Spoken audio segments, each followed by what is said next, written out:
Investing is not as complicated as a lot of people think.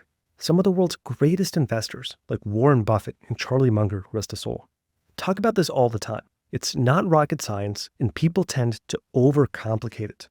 And if you haven't heard of Warren Buffett, at the time of this recording, he's the sixth richest person in the world, clocking in at $145 billion. And he made his wealth as an investor. And in his younger years, Buffett was actually a disciple of Benjamin Graham, who's the author of the book The Intelligent Investor, which this video is going to summarize. Buffett has even gone so far as to say that The Intelligent Investor is, quote, by far the best book on investing ever written. And I would definitely agree with him. I've been using the principles from this book to skyrocket my own wealth in the stock market over the last 15 years. And the first big lesson from The Intelligent Investor is the idea of Mr. Market. So let's say you own a farm that generates a certain amount of profit every year, and you have a neighbor named Mr. Market. And every day, Mr. Market knocks on your door and offers to buy your farm for a certain amount of money, let's say $1 million. Now, the first couple of weeks, the price he offers you is about the same, moving up or down a few percentage points. So you might think, okay, my farm is worth about $1 million. But over the course of several years, you start to notice that Mr. Market is actually not the normal, rational guy you thought he was when he first moved in next door. You realize that he's actually a lunatic who frequently takes complete leave of his senses, because some days you see him skipping with joy on the way to your house, offering you $10 million for your farm. But a couple months later, you see him boarding up the windows to his house, raving like a madman about how the world is coming to an end, and he offers you just $50,000 for your entire farm, which is less money than your farm generates in profit in a single year.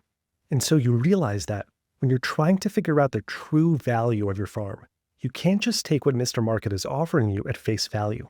You have to do some type of analysis to figure out the intrinsic value based on real business fundamentals, like how much profit you generate every year, how fast your farm is growing, how fast the price of produce is rising, and other factors like this. And the reason it's important to know this is because Mr. Market is never forcing you to make a deal with him. He's just providing you with an opportunity to make a deal. So if you calculate that based on the business fundamentals of your farm, it's worth $3 million. Then when Mr. Market comes a knocking and offers you $1 million, you can turn him away. And when he offers you $10 million, you can take him up on his offer and sell. And then next year, if you run into him at the grocery store and nothing has fundamentally changed about the farm, but Mr. Market is going on one of his paranoid rants again and is trying to get rid of the farm as fast as possible, you can take him up on his offer again and buy it back at $500,000. Here's what Benjamin Graham is trying to teach you with the Mr. Market analogy. Mr. Market is obviously the stock market. And when you buy a stock like Apple or Google or Microsoft, you're not just buying some ticker symbol on a chart that moves up and down. You're essentially buying a percentage ownership in that actual company. And Graham's philosophy is make your investing decisions based on what price you would pay to truly become a part owner in that company. If little Susie down the street is selling stock in her lemonade stand, which earns $10 a day, and you find out that little Susie is actually selling that lemonade illegally because she doesn't even have a food permit, and all the neighbors are getting sick after drinking her lemonade because little Susie never remembers to wash her damn hands, it doesn't matter if the stock market is valuing little Susie's lemonade company at $10 million. You should know that that's a stupid price to pay to buy into that company. Now, you might think that that's a ridiculous example, so let's look at some real-world examples. Here's a chart of American Express stock. During the financial crisis of 2008, the value of American Express stock went down 75% in less than a year. Now, of course, there was a lot of fear and worry about the financial system during that time, and rightfully so. The financial crisis was a huge deal. But American Express is a huge global network that processes hundreds of billions of transactions every year. Can you imagine trying to start a competing business to American Express today? You can count the number of competitors they've had for the last 3 to 4 decades on one hand. So the idea of that entire global network with all of their business assets having their value evaporate 75% in less than 1 year, some investors might interpret that as Mr. Market going on one of his mad ravings again and overreacting. Investors that just held on to their investment and did nothing would have recovered and would be up 500% today from the previous peak from before the financial crisis. And the people who took advantage and bought more shares at ultra cheap prices when Mr. Market went completely bonkers would be up 2,500% on their investment in just 15 years. That means if you invested $100,000 when the price went to its lowest, in just 15 years, it would have been worth $2.6 million. Now, for our Gen Z listeners, let's take a look at a more recent example, Marriott. During the COVID crash in 2020, the value of Marriott stock went down by 60% in just 6 weeks. Now, Marriott is worth tens of billions of dollars. They generate billions of dollars in revenue every year. They have over 30 brands in almost 9,000 properties across 140 countries. They have the most popular points program for frequent business travelers. It makes sense for the stock price to drop in times of fear and uncertainty, especially since nobody knew how long COVID was going to stick around or how long travel would be locked down for. But a 60% drop in value in 6 weeks? Investors who felt that Mr. Market was getting a little paranoid there and ended up buying Marriott stock after this crash would have made a 330% return on their investment in just 4 years. Graham's disciple Warren Buffett has a great quote to summarize this entire concept. Be fearful when others are greedy, and greedy when others are fearful. And this segues really nicely into the next big lesson from the book, which is to require a margin of safety. Investing is always going to have some degree of risk, but literally anything in life has risk. Sitting inside your house has risk because a plane could crash into it.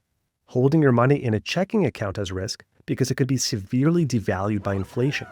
So risk is a spectrum, and while you can't completely get rid of it, you can do things to reduce it and therefore tilt the scales a bit more in your favor. So let's say you're a civil engineer and you build a bridge, and you use your fancy college education to calculate that this bridge can hold 50,000 pounds without breaking. When you go to the state authorities, you're not going to tell them that this bridge's limit is 50,000 pounds.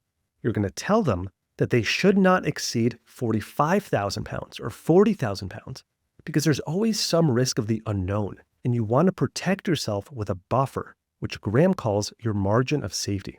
So when you calculate what you think is a fair valuation for a company's stock, Graham suggests to apply a margin of safety by only buying if the price dips a certain amount below what you think is the right value. He suggests that if you're buying a company's bonds, and if you don't know what a bond is, bonds pay out a fixed amount of interest every X amount of months until the bond matures, kind of like a bank CD. So if you're buying a bond and you're trying to figure out the risk of the company defaulting on that bond, then you should look for a margin of safety where even if business slows down for that company, they have enough financial padding that they can weather a slowdown or a recession and not go under. And this concept of risk management is a recurring theme throughout the book, and it shows up in a lot of different ways because Graham explains how properly understanding and managing risk is a huge part of being an intelligent investor. And part of that risk management process is having a clear understanding of your own personal situation and risk tolerance. Graham says that there's basically 2 categories of investors, defensive and enterprising. Defensive investors encapsulate the vast majority of the population. It's regular people who can follow a pretty standard playbook for investing. Here are some of the strategies Graham outlines for defensive investors. 1. Diversify your investments. Don't put all your eggs in a single basket. Graham lays out some statistics for how many people over-concentrate their investments into just a single company, like the company they work for. This is incredibly risky for a lot of different reasons. Something that's called out in the book's commentary notes is that in today's times, a great way to diversify is with something like an index fund that tracks the S&P 500, which matches the performance of the 500 largest companies listed on the stock exchange in the United States. Which brings us to point number 2, which is to stick with large, prominent companies. If you want to be a follower of Graham's teachings, then unsubscribe from all those shitty newsletters that try to peddle you penny stocks as the next big thing. Large, well-established companies with a long and successful track record are a better place to be according to Graham. And again, you can get exposure to these with an S&P 500 index fund. Point number 3, dollar cost average. This is the idea where you take a fixed amount of money that you can afford to invest every month, and you do it consistently every month without fail, like clockwork. Ken Fisher, the billionaire founder of Fisher Investments, has a famous quote that summarizes this idea really well. He says, time in the market beats timing the market. There's an entire subspecialty of research called behavioral finance that's really fascinating. I'll be doing some videos on it in the future, but there's overwhelming research that shows that humans are notoriously bad at timing the market. Like, you always hear the advice, buy low, sell high, but it's almost like we're hardwired to make poor timing decisions because of our emotions. And so dollar cost averaging takes that psychological disadvantage out of the equation. Now, what Graham calls an enterprising investor is someone who might be more experienced or savvy, and so they might stray from these general guidelines because they have a particularly specialized set of knowledge that gives them an advantage in certain areas of investing. So this could be like famously successful hedge fund managers like Ray Dalio or John Paulson. These guys are not dollar cost averaging into the S&P 500. They have dedicated their entire lives and careers to being extremely savvy investors that can beat the averages. But most people are not professional hedge fund managers, which leads us to the next lesson, which is that the same investment can have different degrees of actual risk to different people. And this builds even more on the earlier lesson of really understanding your personal situation and investing accordingly. The book gives a really good example on this by talking about mortgages. So imagine you have a situation where interest rates are really low, and there's a big housing boom where everyone's trying to buy a house. And you got these two families who each buy a house. In this example, let's say that the two houses are identical and right next door to each other. Now, family one is basically retired. And the town where they bought this house, they grew up in this town their whole lives, right? They have a ton of family and friends in this town. Their kids go to school in this town. So they know with a really high degree of certainty that they're going to stay in this house for a really, really long time, at least 10 to 15 years. And they're happy. They're able to lock in a super low interest rate on their mortgage, super low monthly payments. They're not paying rent anymore. It's a great financial move. Now, right next door, you have family two. And family two is just a husband and wife. They don't have kids. They don't have any friends or family in the area. They don't really have anything tying them to this town. And historically, they've moved cities and states every few years when they got better job offers somewhere else. And they really just bought this house as a type of investment so they could stop paying rent. Now, a couple years later, they get laid off from their jobs, or they get job offers that'll give them a 40% pay raise, but they have to move to a different state to take those new jobs. And obviously, they're going to take them because there's really nothing keeping them in this town. So they have to sell the house. But that year, interest rates skyrocketed. The housing market is way down, and after realtor commissions and closing fees, they actually have to take a pretty big loss on their house. Now, if they stayed in their house for 10 to 15 years, sure, it might have been a great investment, but because of their specific personal situation, where they're forced to sell out of an investment at an inopportune time, what was a great investment for their neighbors was a horrible investment for them because they had a higher likelihood of being forced to sell early. So Graham argues that this general principle should be applied to your investment strategy. The investment portfolio of a retired widow in her 60s, who's the primary caretaker of her 3 young grandchildren, should probably be totally different than the investment portfolio of a 25-year-old who has a degree in finance and works in the investment industry. Now, interestingly enough, Benjamin Graham and Warren Buffett do have some disagreements over investment philosophy. And one of those areas they disagree on is the idea of buying the stock of companies that you know.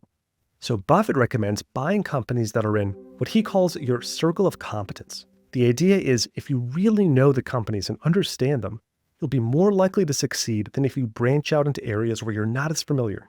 And this can make a lot of sense, especially from a risk management point of view, because the area where a lot of people get burned is when they start investing in things that they don't understand. They might just be buying those things because everyone around them is doing it. But Graham argues that this buy what you know mentality can actually be dangerous because it leads to a form of overconfidence called home bias, where the more you feel like you already know about a company or stock, the less likely you are to probe it for weaknesses. He provides some statistics that back this theory up, like the fact that 401k investors keep between 25 to 30% of their retirement funds in the stock of the company they work for. And a lot of investors like this got their finances absolutely destroyed when companies like Enron or Signature Bank just collapsed pretty much overnight. And the people who work there, who had 30% of their investments in their employer stock, saw their money vanish along with their jobs. So now they're out of money and they're out of a job. double the risk. As Graham writes in the book, in short, familiarity breeds complacency. The more familiar a stock is, the more likely it is to turn a defensive investor into a lazy one who thinks that there's no need to do any homework. Don't let this happen to you.